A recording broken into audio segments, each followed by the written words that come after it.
anteriormente em Algures Oficial. Então, por que só nos últimos 20 anos, mais ou menos, é que eles se tornaram um fenômeno cultural tão grande fora das HQs? Teve épocas, inclusive, que filmes baseados em quadrinhos eram considerados meio tóxicos, por assim dizer, né? Os estúdios, eles meio que queriam um pouco de distância desse tipo de produto. A relação entre o que está acontecendo no mundo, no momento, e os tipos de histórias que são contados, fique agora com a segunda parte, depois da vinheta.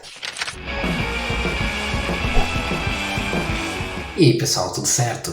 Eu sou o Algures e hoje eu continuo com a segunda e última parte do vídeo que eu fiz a semana passada sobre por que os super-heróis viraram esse fenômeno cultural tão grande fora das HQs, só agora sendo que eles são muito mais antigos. No vídeo anterior eu dei dois possíveis motivos: o avanço da tecnologia de efeitos visuais e o contexto histórico.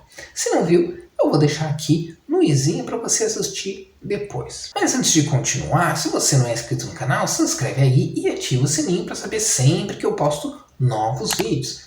Sempre tem uns 2 ou 3 vídeos por semana de conteúdo variado. Tem análises como essa daqui, mas também tem curiosidades e vídeos sobre produção de quadrinhos e narrativa. O terceiro possível motivo que eu vou trazer aqui, ele é um pouco o inverso do que eu falei no vídeo anterior sobre o contexto cultural, que lá a relação era o contexto histórico fazendo emergir esse tipo de história. Agora eu vou falar de uma certa maneira do oposto, e eu vou chamar essa hipótese de teoria do Alan Moore, porque ele está diretamente ligada às opiniões dele com relação a, como ele mesmo chama, o tsunami, né, de filmes atuais de super-heróis. E assim, eu já vou avisar aqui para quem gosta de super-heróis e de filmes de super-herói, é uma opinião polêmica e que pode incomodar. Vocês já devem ter lido ou ouvido pedaços dela e eu vou tentar aqui organizar melhor de um jeito que faça sentido. Para o Alan Moore, a avalanche recente de filmes de super-heróis não está acontecendo agora por acaso. Ela é um efeito colateral geracional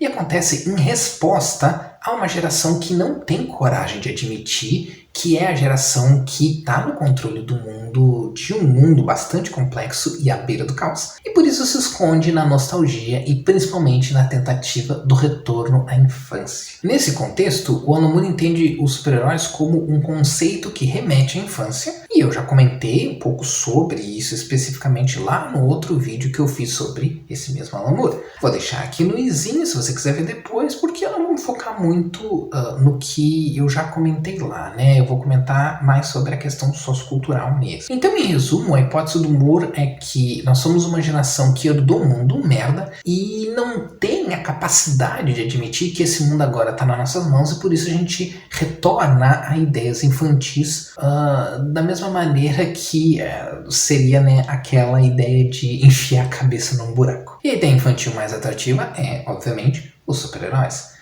que é, de certa maneira, uma versão mais pirotécnica dos deuses mitológicos e das ideias religiosas messiânicas de uma única pessoa, ou um grupo de pessoas que vai chegar e resolver todos os problemas pra gente. Da mesma maneira que Freud dizia que Deus era uma forma do adulto continuar idealizando o pai depois que a gente cresce e se desengana, né, com a verdade de que nossos pais são pessoas comuns e falíveis, os super-heróis, eles são a versão mais agradáveis aos jovens de certas ideias religiosas que nós mantemos na vida adulta porque, bem, acreditar num alienígena com superpoderes que vem à Terra salvar o mundo é infantil e real demais, mas acreditar num ser todo-poderoso, que é onipotente, onipresente e onisciente, e ainda assim permite que o mal aconteça no mundo, é razoável para a mente adulta de alguma maneira. O Alan Moore relaciona a ascensão dos filmes do super-herói à ascensão das ideias extremistas nos últimos anos e chega ao extremo de comparar a nossa fixação pelos super-heróis americanos com os sonhos supremacistas de uma raça superior. Sim, ele fala exatamente isso num documentário sobre ele. O que realmente parece um pouco forçado, é claro, mas há um argumento aí a ser feito com relação ao poder quase religioso que filmes e séries da Marvel, por exemplo,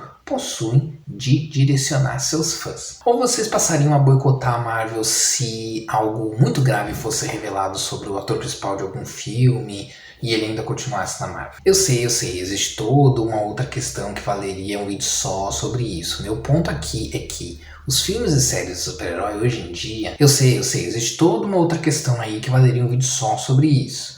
O meu ponto aqui é que os filmes e séries de super-herói, hoje em dia, realmente fazem parte da vida de muito mais gente do que só dos nerds leitores de quadrinhos, de um jeito tão profundo que para muitos deixar de ver esses filmes soa como um sacrilégio. A essa altura talvez você esteja se perguntando, e você acredita mesmo que o Alan Moore esteja certo? Sinceramente, eu fico um pouco dividido. Por um lado, eu sou fã de super-heróis, eu adoro o conceito e gosto bastante, dos filmes de super-herói. Mas por outro lado, não dá para ignorar que nós vivemos numa cultura muito perigosa de sofativismo, de achar que compartilhar um tweet realmente vai mudar o mundo ao invés de sair na rua e brigar pelos nossos direitos. E não dá para colocar a culpa disso na pandemia porque isso nem é algo novo. Já temos uma geração inteira que cresceu com a ideia de que um clique muda o mundo. E esse tipo de visão é extremamente perigosa. Eu sou uma das pessoas que acredita no poder da arte, especialmente da narrativa. Afinal de contas, eu mesmo sou um contador de histórias e faço isso através dos quadrinhos. Eu acho realmente que as histórias têm o poder de mudar as pessoas. Mas seria um erro pensar que consumir uma história substitui ação. Se a gente passar o resto da vida vendo filmes de super-heróis sobre como resolver o aquecimento global, as mudanças climáticas, e não fizer nada a respeito, não vai fazer diferença nenhuma. A mudança climática vai chegar e todo mundo vai morrer. Mudança só vale se vier acompanhado de atitude. Aliás, mudança só na mente nem é mudança, É só imaginação. Então, se a gente pensar que talvez os filmes façam muita gente continuar assistindo os filmes, mas não olhar para aquilo e dizer, a gente deve fazer alguma coisa, se isso realmente acontece, é realmente um problema. Ironicamente, tem uma história clássica do Superman chamada Deve Haver um Superman, que especula se o Superman, ao usar seus poderes para salvar a humanidade, não está, na verdade, atrapalhando o desenvolvimento e o progresso dessa mesma humanidade, que daí acaba não aprendendo a fazer as coisas por conta própria. Essa ideia não está tão longe assim do que o Moore fala e não está longe do que filósofos como Nietzsche especulavam. A ideia de que se ancorar de forma excessiva a algo além da realidade, seja um deus ou uma obra de ficção, pode atrapalhar nosso progresso como seres humanos. É claro que o Alan Moore é muito mais alarmista, colocando os filmes do super-herói quase como a causa do avanço do extremismo no mundo, ou pelo menos é isso que ele parece insinuar. O que é um exagero, A gente sabe que se algo pode ser culpado por isso são os algoritmos. Isso já foi demonstrado, inclusive, em pesquisa científica. Mas eu não acho que é exagero pensar que os super-heróis como fenômeno cultural justo agora, nos últimos 10, 20 anos, são uma tentativa inconsciente da nossa geração de tentar fingir que nada está acontecendo, que está tudo normal, que as coisas ruins só existem na ficção. E a gente vê isso quando esses filmes de super-herói trazem elementos do mundo real que estão relacionados a mudanças culturais, que estão relacionadas a conversas importantes para a sociedade, como trazer mais diversidade, aumentar a voz de minorias, comentar sobre temas socioculturais e políticos como racismo, homofobia, etc. E ver a quantidade de espectadores que reagem de forma muito negativa, muito agressiva à introdução desses elementos, como se eles estivessem maculando algo sagrado. Esse tipo de mentalidade é extremamente preocupante e está no cerne do que o Alan Moore fala sobre os perigos desse tsunami de filmes de super-herói. E não fica só nos filmes de super-herói, Isso é uma coisa da arte como um todo. Quantas às vezes, nos últimos tempos aí, a gente lê o pessoal reclamando que enfiaram política nos gibis, que rock não deveria ser político.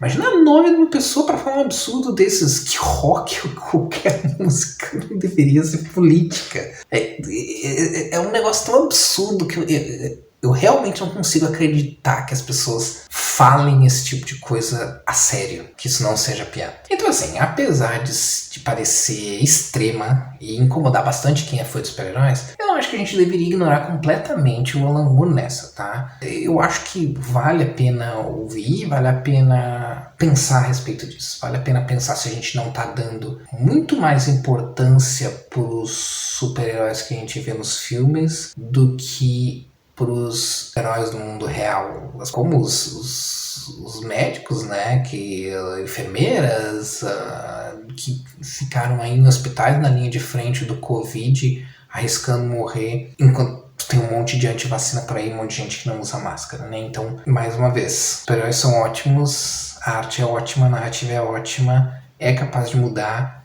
se essa mudança mental for transformada em ação. O último possível motivo pelo qual os super-heróis viraram esse fenômeno cultural só agora é uma hipótese pessoal, digamos assim, embora provavelmente alguém já tenha lançado ela antes.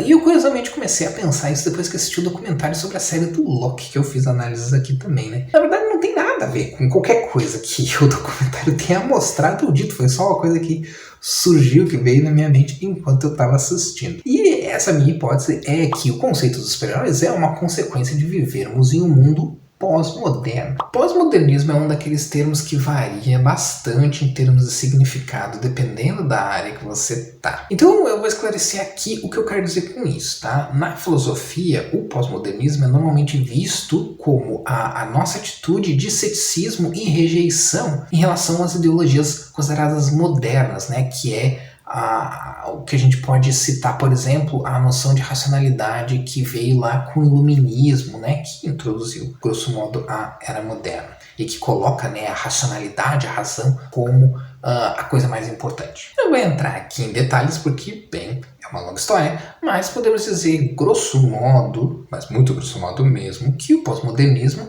é responsável pela noção atual que a gente tem de que tudo é relativo, tudo é uma questão de opinião, cada um tem a sua própria verdade. Se por um lado isso parece um conceito interessante, afinal, um mundo globalizado multicultural, a ideia de respeitar as características de cada cultura diferente parece algo justo, por outro lado nos trouxe um mundo onde fatos não importam e opiniões são vistas como verdade absoluta. Então, complicado. Mas o que o pós-modernismo tem a ver com os super-heróis? Um tempo atrás eu fiz um vídeo sobre a importância dos universos compartilhados para as histórias de super-heróis. Se não viu, vou deixar aqui no izinho para você ver. E lá eu comentei que uma das características que melhor define os super-heróis como gênero é a ideia de que tudo vale. Nos universos DC e Marvel você tem deuses de religiões diferentes coexistindo, ciência e magia operando juntas, natural e sobrenatural como parte do cotidiano dos heróis e assim por diante. Ou seja, um monte de conceitos que em outros gêneros narrativos seriam normalmente considerados incompatíveis estão juntos ali num caldeirão de maluquices que basicamente só funcionam numa história de super-herói. Muito raramente você vai ver uma ficção científica que mistura sobrenatural e você consegue comprar a ideia. Tem, mas não é comum.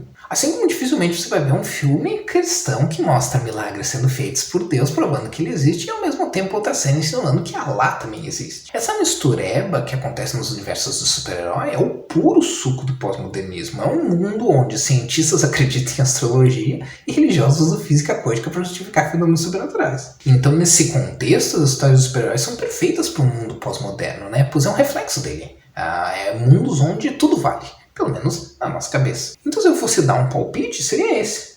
Talvez a importância dos super-heróis na cultura atual é só um espelho do nosso mundo pós-moderno. Ou pode ser qualquer outra coisa. Vai saber. Por hoje é isso.